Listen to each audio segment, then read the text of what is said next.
And now it's time for another edition of What Would Jello Do? For a long, long time, a sort of not so guilty pleasure of mine has been the mythology in a certain strain of country western song about the American trucker. Their favorite waitress, all the multiple wives they have, and truck driving son of a gun, roll along, convoy in the sky. Covered that with Mojo Nixon. Old man, you sure been good to me. Always done your share. And of course on this one, you really get the gist where you see the buzzcut truck driver playing pinball while the woman watches in awe. That kind of defines it too. Diesel smoke, dangerous curves. He was a truck driving cat. He had 9 wives. Get the idea? Yeah, you know, the jukebox favorites, Willis Brothers. I'm a truck driving son of a gun. How fast them trucks can go. Truck driver's queen, even.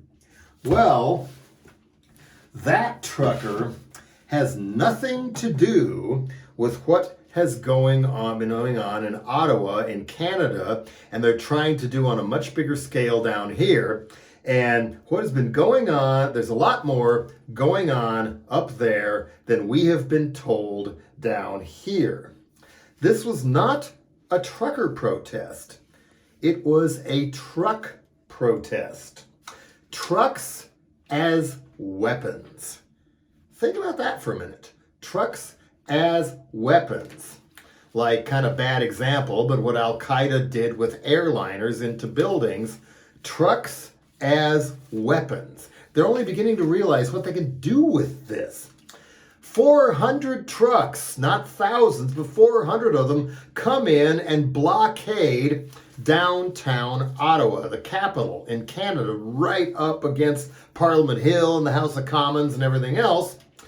400 is still a lot of trucks, let's face it. Honking their horns day and night, over and over again, engines running the whole time, belching away, just like those rock star buses that leave their engines on while the band's inside playing, just to keep the beer from getting cold. End all mandates. End all mandates, says their flag. No more masks. Anywhere. No more vaccines for anybody. No more telling us what to do. No more telling us we need to be vaccinated to drive across the border, even though that's the American law as well. And even though 90% of Canadian truck drivers not only did not support this, more than 90%, but they are vaccinated too. Canada's about 90%, ages 5 and up. Only 35,000 deaths all through. That's way less than us. And never mind that their own kids were vaccinated against polio, tetanus, measles, chicken pox before they could even legally go to school in Canada. None of these people said boo. We won't leave until Prime Minister Trudeau resigns. Never mind his Liberal coalition handily won the last election last September. Freedom means government must bow to the bullies and the angriest and most violent mobs. We demand that news reporters be arrested and charged with crimes against humanity. What? Crimes against humanity for refusing to parrot our level-headed pals like main organizer James Bowder, a QAnon guy of Canada Unity, or Action for Canada, another extremist group up there, sued to invalidate all the mask mandates on the grounds that it was all a plot by Bill Gates and the New World Order to inject 5G chips into everybody. Then there was the infamous Pat King, who posted his own plans to attack future politicians in their own home. You know, treat them like school board members in America or election judges, and wanted Trudeau arrested immediately, but this is only going to be solved with bullets. Sound familiar? Some of these guys who were actual truckers stole their trucks from work. A quarter of them even brought their children with them, yanking them all out of school and cooping them up in their cabs in downtown Ottawa, stuck in a traffic jam for 3 solid weeks. Hey kids, can you say child abuse? Can you say false imprisonment? Anyone? And besides those guys in the cabs, the rest of the mob was not long-haul truckers at all. They're just used for show. It's all done by veteran, organized, professional bigots and vigilantes from Alberta mainly, backed big time by the oil industry in Alberta. The same old whine, Eastern Canada has so many more people in it, they always get to tell us what to do because they get their way in all the national elections. We don't get heard at all. Therefore, we're going to do something financed by oil companies again. What rhymes with Brexit? Wexit. They were seriously trying to launch a movement to secede from Canada. Alberta, Saskatchewan, Manitoba, the prairie states, with all the scary people in it as well as good people, secede from Canada. How well is that really going to work anyway, when Quebec couldn't even break away, when René Lévesque's Parti Québécois finally got a majority, and they were going to do it, and then they took one look at the economic numbers and said, oh, I guess we can't do this after all, and that's where it sits. How many people in Alberta and Saskatchewan and Manitoba really want to secede from Canada in the first place, let alone British Columbia? But no, they started up this woman named Tamara Lick, who was kind of their Boebert or Marjorie Taylor Greene blowhard figure up there, major organizer of the trucker protest and now in jail. So was part of the Maverick Party who was going to succeed. Then that was national. Then the Wild Rose Party, that was provincial. And their goal was not just to secede, but to join the United States uninvited by the United States as long as Donald Trump is president. How many seats did they win on this platform? 0. None nationally in the last election, none even in Alberta at all. We don't care. We want the freedom to stomp on everybody else's freedom and force you to be as dumb and ignorant and hate-infested as we are about everything.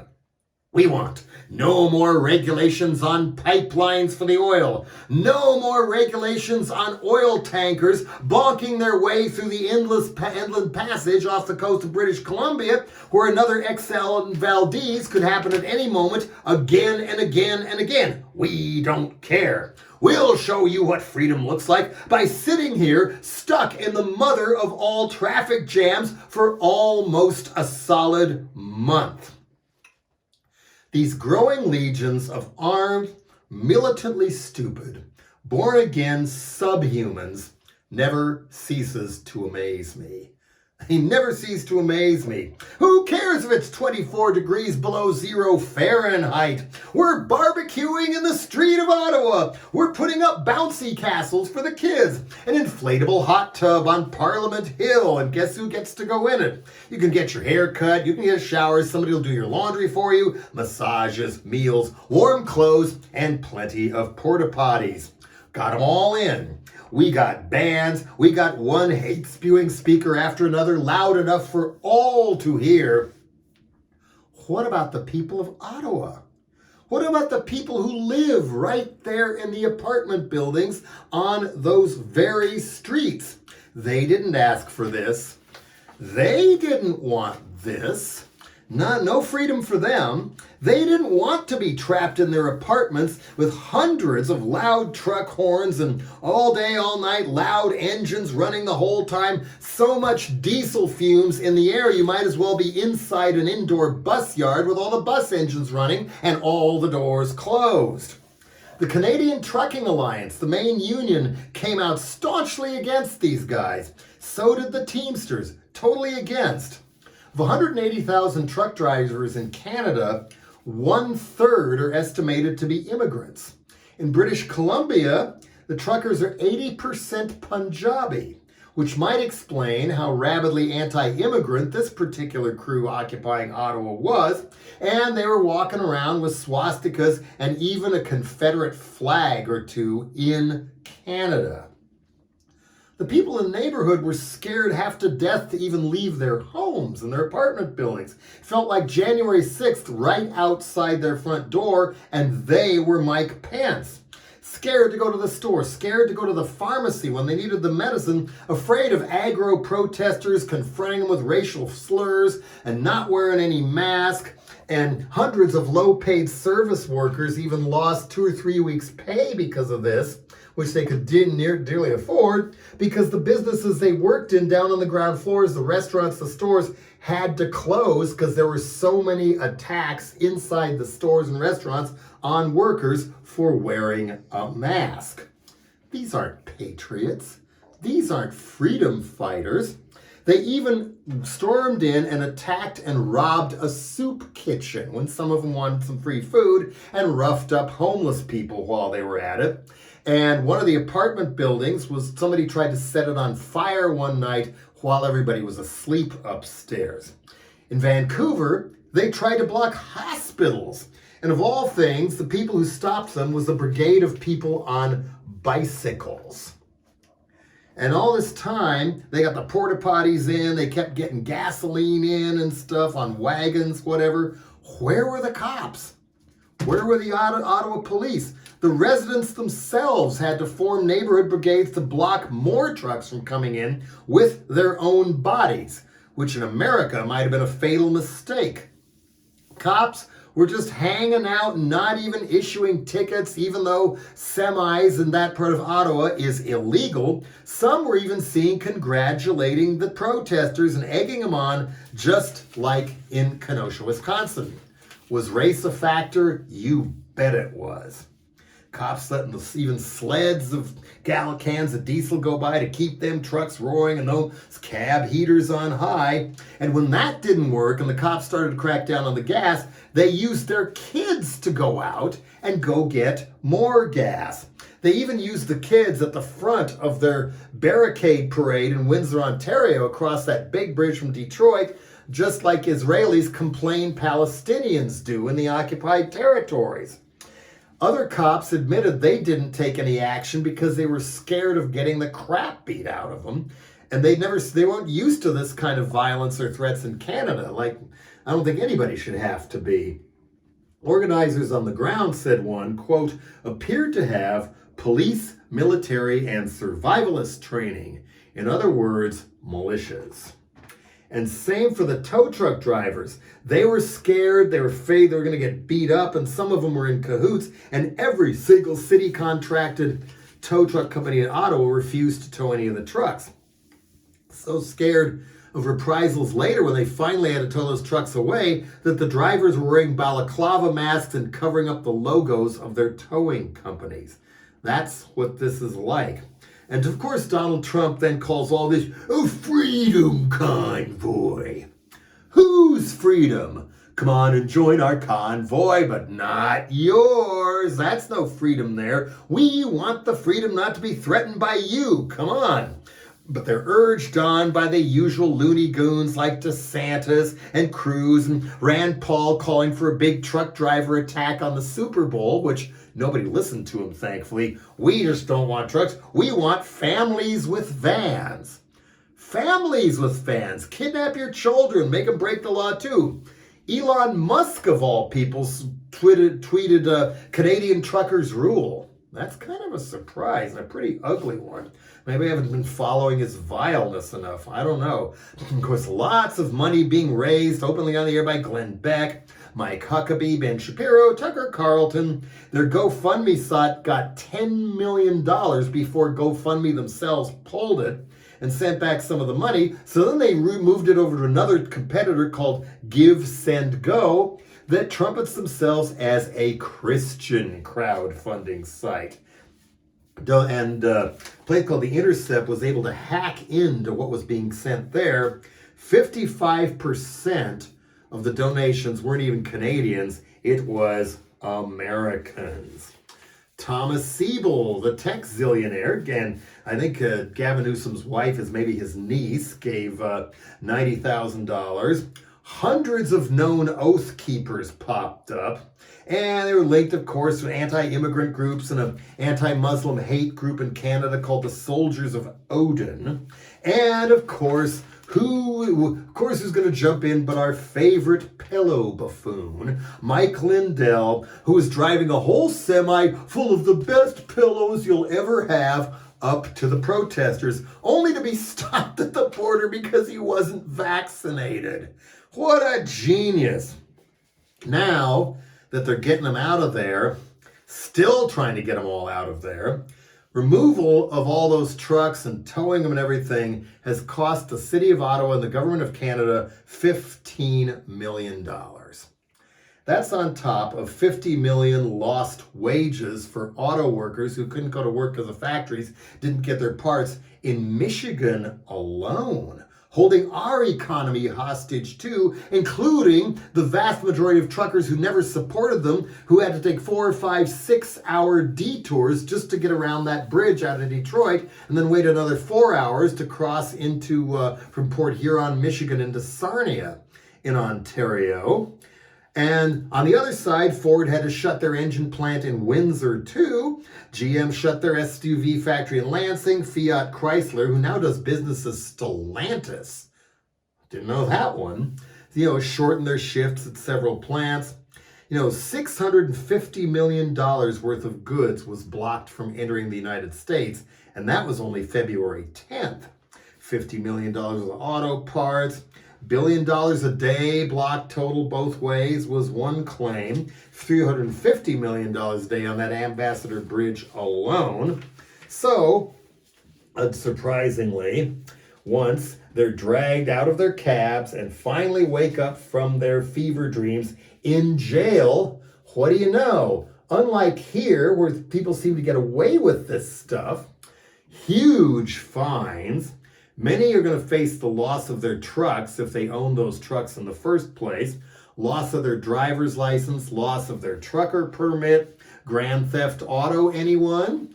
Or did the people they worked for not care if they stole the trucks because they were down with the idea, at least initially, as well? $350 million also, presumably Canadian, lost by the downtown businesses in Ottawa. They're suing to get that back as well. There may be huge fines for bringing kids under 18 into this, and some they're talking about maybe even lose custody of their kids. We shall see. According to Reuters, upwards of about 80 bank accounts and climbing of people who were involved, including crypto accounts, have all been frozen now by the RCMP, Royal Canadian Mounted Police. That's still what they're called. And Tamara Lick, on the other hand, has been promised a cushy oil and gas job when she gets back to Alberta after she gets out of jail. But aside from her, they failed completely on their demands. They did not get rid of vaccine or mask mandates. They failed to get Trudeau to resign. They failed to get all the immigrant and truck drivers of color to flee the country. All they did is succeeding and dividing Canada almost entirely against them. Yeah, if only we were so lucky. Again, trucks as weapons. The convoys are rolling now from California, even though the one up northeast didn't get enough trucks and gave up. Trucks as weapons. Guaranteed, they're going to be way more violent and way worse here. In no small part because down here, they are going to be armed. Maybe one oath keeper apiece riding shotgun in the cabs. Who knows? Again, I don't think January 6th was a total attempted coup. At least the protesters, the Nazi goons, were just dipping their toe in the water. This was a dry one. This was playing army. This was playing guerrilla war. But this time, it's going to keep growing with all these kind of stuff and get more and more for keeps. Who needs Putin's tanks when we've got CB radios and can get more people to come on and join our convoy, even if your van with your kids gets trapped in between a bunch of trucks, possibly for a very long time. And I can't help but think back, that those old episodes of The Untouchables, another little not-so-guilty pleasure, Elliot Ness and crew had a delivery truck with a great big snowplow blade on the front that they used as a battering ram to break down the doors of warehouses and catch those criminals as they brewed illegal beer. But battering rams? Look at the size of snowplow blades now. They could just mow down whoever held up that Nazi trucks fuck off sign that I've been sent a picture of, or Black Lives Matter protesters, or anybody. They could just mow them down on the way to DC and then cry on the witness stand like Kyle Rottenhole, knowing they'll get away from it. It was self-defense. I felt threatened because that person had a sign and he was black too. Watch them get away with that one. And this time, of course, it's not just no more vaccines for anybody, no more masks, everybody has to be as sick as Florida or Texas. No, justice for Ashley Babbitt. Wipe out the immigrants, wipe out critical race theory, wipe out Black Lives Matter, only our lives matter. And now that we've burned up and wasted that much fuel to go clear across the country and then keep the engines running, we want gas prices lowered, goddammit. Right now or else. Oh yeah, and Trump won. Of course, they're getting tons of money and zillions of cheerleader patriots on social media. And of course, the paw prints of Proud Boys, Oath Keepers, and 3%ers are not very hard to find. But how many people are really down with this? Why do you think they call them 3%ers? Well, turn off the Fox News clan, and 3% is about all the support those clowns have, if that. Push comes to shove, hardly anybody really wants to live under that kind of an iron fist.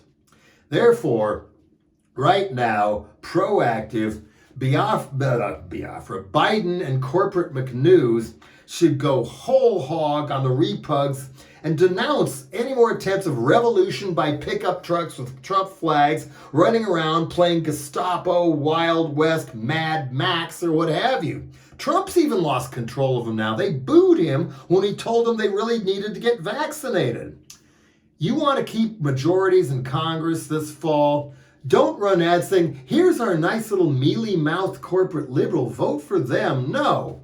Run against McConnell. Run against Trump. Point out that if they lose the majority in the House, it may not even become a Kevin McCarthy speaker. It may be somebody worse like Jim Jordan, where then they could impeach both Biden and Harris for making people get vaccines or something, and they get 2/3 in that kind of a Senate, and suddenly Jim Jordan is president. I don't think they're really going to hire Trump to be speaker, even though the speaker doesn't have to be congressman. That would be too much work, and he couldn't get it done. No.